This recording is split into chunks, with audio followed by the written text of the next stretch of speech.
अंदर लज्जत होती है। सलाहुद्दीन अय्यूबी, सब बोलिए रहमतुल्लाह ताला।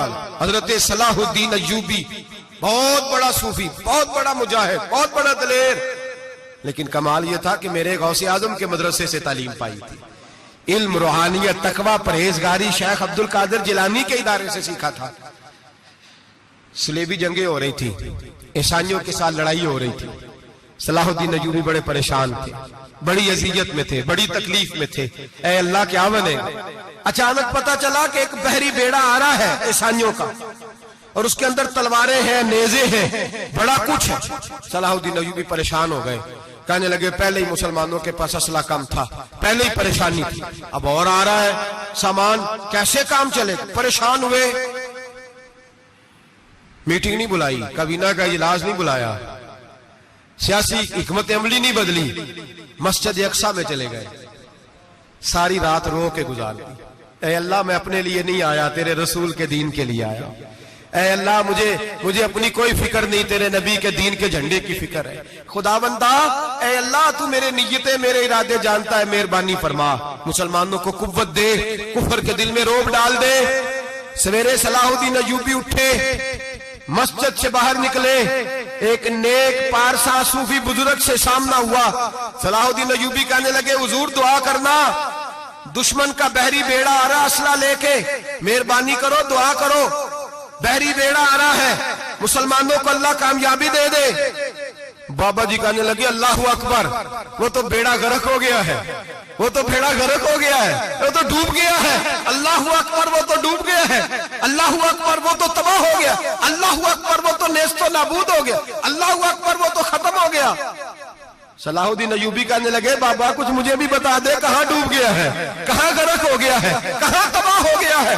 तो बाबे ने पलट के देखा, कहने लगा दादा बोला ना बन, सारी रात मस्जिद में आंसू बहाता रहा है, सारी रात तू रोता रहा है, सारी रात तू रब को मनाता रहा है, वो दुश्मन का बहरी बेड़ा तेरे आंसुओं में गर्क हो गया है, वो तेरे आंसुओं में डूब गया है, रब करीम ने तबाह कर दिया है। फरमाया तू नेक है, तेरी सोच साफ है, तो अल्लाह ने तेरी मदद करने का फैसला फरमाया है। तेरे आंसुओं में डूब गया। ओ भाई, हमें दुआ की लज्जत नहीं रही, कसम अल्लाह की, दुआ की लज्जत नहीं रही। हम सजदों में रोते नहीं, हमारा वो कैफ बुक छीन के ले गया है। माएं बेटियों के लिए रोया करती थी, बाप बेटों के लिए रब की बारगाह में रोया करते थे। रोज नमाजें होती थी, रोज नफल होते थे। मुसीबत में भी अब यादे खुदा हमको नहीं आती, दुआ मुंह से न निकली, जेबों से अर्जियां निकली, लज्जत आहोजारी। मेरे नबी पाक सल्लल्लाहु अलैहि वसल्लम ने फरमाया मेरा मुसलमान कभी मगलूब नहीं होगा, काफिर इस पर कभी गालब नहीं आएगा। हुजूर क्यों? फरमाया इसलिए कि काब मुसलमान के पास वो हथियार है जो काफिर के पास कोई नहीं, मुसलमान के पास वो हथियार है जो काफिर के पास नहीं, वो वाला असला है जो काफिर को मुयस्सर नहीं। या रसूल अल्लाह सल्लल्लाहु अलैहि वसल्लम, वो कौन सा असला है? तो हुजूर ने फरमाया अद्दुआ सलाहुल मोमिन, दुआ मोमिन का हथियार है जो काफिर के पास नहीं होता। जब ये सजदे में जाके हाथ उठा के दुआ मांगता है तो फरमाया फिर अल्लाह इसे वो वाला हथियार देता है कि हर मैदान में कामयाबी। आज लोग तावीज लेने आते हैं, दम कराने आते हैं, ये नहीं सोचते कि कई जमाने से मैं नमाज नहीं पढ़ रहा, ये नहीं सोचते कितना वक्त गुजर गया मैं अल्लाह की बारगाह में झुक नहीं रहा। और आप अगर उनसे कहे ना जाओ घर जाके सूरह बकरा पढ़ो, तो कहते नहीं दम करे। हमने तो उन पीरों को देखा है जो फूंक मारते हैं तो काम ठीक हो जाता है। ओ भाई जा जाके सूरत बकरा पढ़, तेरे घर से सारा कुछ निकल जाएगा। मेरे नबी पाक ने फरमाया जहां सूरत बकरा पढ़ी जाए वहां से तो शैतान भी भाग जाता है। तो हुजूर के वादे पे यकीन कर, घर में गुर्बत है, परेशानी है, तो जा जाके सूरत वाक़िया पढ़। नबी पाक ने फरमाया जो सूरत वाक़िया पढ़ेगा, रसूल पाक का वादा है घर में कभी फाका नहीं आएगा। कहते नहीं मुझे तो गले में रखने वाला तावीज दे दे जिससे हमेशा बरकत ही बरकत रहे। ओ भाई अल्लाह अल्लाह का, रब करीम की बारगाह में जो याद रखें, सूफिया औलिया अल्लाह को मनाया करते थे, हालात बिगड़ते थे तो माफी मांगा करते थे, कहते थे हमसे कोई गलती हो गई तो ऐसा हुआ है। एक कौल है हजरत अब्दुल्ला बिन मुबारक का, अगर आपको याद हो गया तो बहुत सारा वक्त आपका ये कौल हो सकता है आपको कई चीजों की इस्लाह का मौका दे दे।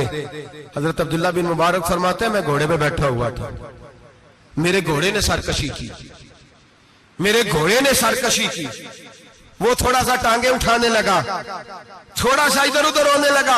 हजरत अब्दुल्ला बिन मुबारक फरमाते हैं मेरा घोड़ा मेरी बात नहीं मानता था, मेरे मुरीद मेरे शागिर्द साथ थे। मुरीद कहते हैं हजरत फौरन घोड़े से उतरे और उतर करके फौरन अल्लाह की बारगाह में झुक गए, नमाज पढ़ी, नफल पढ़े, रोने लगे, इस्तिग़फ़ार पढ़ने लगे।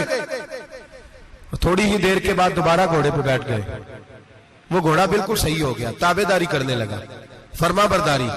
हजरत सफर पे जाने लगे तो मुरीदों शागिर्दों ने पकड़ लिया, कहा हुजूर बतलाइए हुआ क्या। आप फरमाने लगे मेरी जिंदगी का तजर्बा है, मेरे जानवरों से, मेरे शागिर्दों में से, मेरे मुरीदों में से, मेरे बच्चों में से जब कोई मेरी नाफरमानी करता है तो मुझे पता चल जाता है। सुन ले मेरे शागिर्दों में से, मुरीदों में से और मेरे बच्चों में से, मेरे बच्चों में से बोल के बताओ, मेरे नाम लीजिए, मेरे वो भाई जो रोज कहते हो ना पता नहीं क्या हो गया। सुनो, हजरत अब्दुल्ला बिन मुबारक फरमाते हैं मेरे शागिर्दों में से, मुरीदों में से, बच्चों में से जब कोई मेरी नाफरमानी करता है, हत्ता के मेरे घर के जानवरों में से भी अगर कोई मेरी नाफरमानी करता है तो मुझे समझ आ जाती है आज कहीं ना कहीं मुझसे मेरे रब की नाफरमानी हो गई है, आज कहीं मैंने अल्लाह की नाफरमानी कर ली है, जो मेरी नाफरमानी हो रही है। आप फरमाते हैं मैं फौरन तौबा करता हूं, फौरन माफी मांगता हूं। जब मैं अल्लाह से सुलह कर लेता हूं तो सारे मेरे फर्मा बरदार